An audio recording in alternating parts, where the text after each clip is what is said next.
ഏറ്റവും ഫസ്റ്റ് പറയേണ്ടത് മിമിക്രിയാണ്.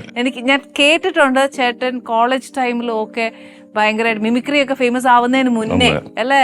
ചേട്ടൻ ആ ഒരു ജേർണി ഒന്ന് പറയാവോ ഞങ്ങളോട്? ശരിക്കും ഞാൻ മിമിക്രിയിലൂടെ തന്നെ കടന്നു വന്നത്. അതായത് ഈ യൂണിവേഴ്സിറ്റി തലത്തില് മോണോ ആക്ട് വരെ മത്സരം ഉണ്ടായിരുന്നുള്ളൂ. ആ മോണോ ആക്ടിലാണ് കൊച്ചിൻ അനീഫയ്ക്ക് ഒരു പ്രാവശ്യം പ്രൈസ് കിട്ടുന്നത്. അപ്പൊ കൊച്ചിൻ അനീഫ അന്ന് കാണിച്ചത് ഈ വീരപാണ്ഡി കട്ടബൊമ്മനിലെ ശിവാജി ഗണേശൻ, പിന്നെ സത്യന്റെ കുറെ ഭാഗങ്ങളൊക്കെ കാണിച്ചത്. അതിനൊക്കെ കയ്യടിയും ഭയങ്കര ഇത് കിട്ടി. സ്റ്റേറ്റിലെ ഫസ്റ്റ് ഇത് കൊച്ചിൻ അനീഫയ്ക്ക് കിട്ടിയുണ്ടായി. അപ്പൊ ഈ മോണോ ആക്ടിൽ തന്നെ മിമിക്രിയുടെ അതിപ്രസരം കടന്നു വന്നു. അതുകൊണ്ട് മിമിക്രിക്ക് ഒരു തനി മത്സരം വെക്കാൻ വേണ്ടി യൂണിവേഴ്സിറ്റി തീരുമാനമെടുത്തു. അപ്പോഴത്തേക്ക് കൊച്ചിൻ അനീഫ പോയി.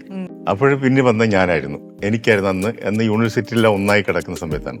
അപ്പൊ ആ കാലം വരെയൊക്കെ മിമിക്രി എന്നൊക്കെ പറഞ്ഞാൽ മത്സരത്തിന് വരുമ്പം ഈ കാക്ക പൂച്ച പട്ടി അല്ലെങ്കിൽ ട്രെയിൻ പോകുന്ന സൗണ്ട് അതൊക്കെ കാണിക്കുന്നത്.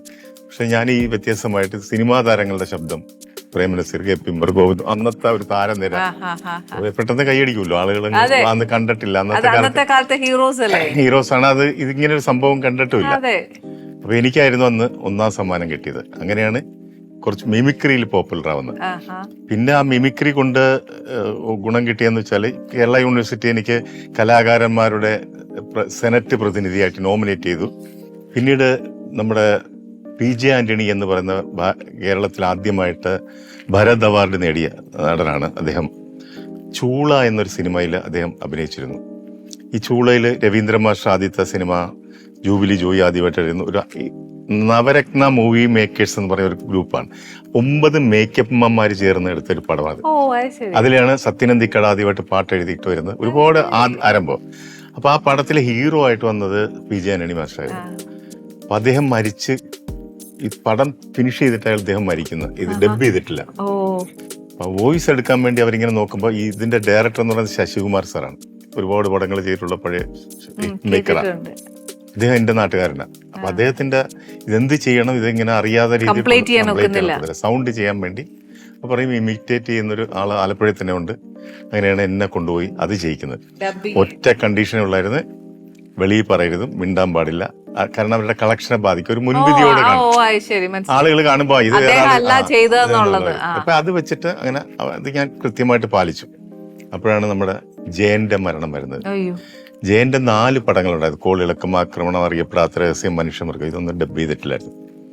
അപ്പോഴവരിങ്ങനെ തിരക്കിയപ്പോ പറയും ഇങ്ങനൊരു പടം PJ ആന്റണിയുടെ പടം ചെയ്ത ഒരാളുണ്ട്, വിളിക്കുന്നവർ. അങ്ങനെ കൊണ്ടുപോകുന്നു. ആദ്യം മനുഷ്യമൃഗം ചെയ്യുന്നു. 4 കോളിളക്കമൊക്കെ എന്റെ അതാ പറഞ്ഞ അത് അവരുടെ ഡിമാൻഡ് എന്ന് പറയുന്നത് നിങ്ങൾ വെളിയിൽ പറയരുത്. അപ്പൊ ഇത് ഞാനാണ് ചെയ്തതെന്ന് അറിഞ്ഞാൽ ജയന്റെ ഫാനുകാരൊക്കെ പോയി വേറെ ശബ്ദം എന്നൊക്കെ ഒരു മുൻവിധി ഉണ്ടാവും. അപ്പം ഉണ്ടായിരുന്നു. വർഷങ്ങൾ, എത്ര പതിറ്റാണ്ട് കഴിഞ്ഞാൽ വെളിയിൽ അറിയുന്നത് ഞാനാണ് ചെയ്തതെന്നുള്ളത്. അപ്പൊ അതൊക്കെ കോളിളക്കമൊക്കെ കൃത്യമായിട്ട് പാലിച്ചു. അന്ന് പിന്നെ സോഷ്യൽ മീഡിയ ഒന്നും ഇല്ലാത്തതുകൊണ്ട് പിന്നെ വലിയ പ്രശ്നമില്ല, പറ്റത്തില്ല വെളിയിൽ. അങ്ങനെയാണ് മിമിക്രിയിലോട്ട് കിടക്കുന്നത്. ഈ മിമിക്രി കൊണ്ടുള്ള ഗുണം കിട്ടിയത്. അപ്പൊ ആ പടങ്ങൾ അങ്ങനെ ചെയ്തു. പിന്നെ പലർക്കും വേണ്ടിയൊക്കെ ചെയ്തിട്ടുണ്ട് പല പടങ്ങൾ ഫിലിം ഇൻഡസ്ട്രിയിലേക്ക് വരുന്നത്. പിന്നെ ഒരു ദ്വീപ് എന്ന് പറഞ്ഞൊരു പടത്തില് രാമുകരട് സാറിന്റെ കൂടെ ഒരു മാസം ഞാൻ മിനിക്കോയ് ദ്വീപിൽ പോയി കുറച്ച് കൂടെയൊക്കെ നിന്ന് ഇത് അതിലൊരു വേഷവും ചെയ്തിട്ടുണ്ട്.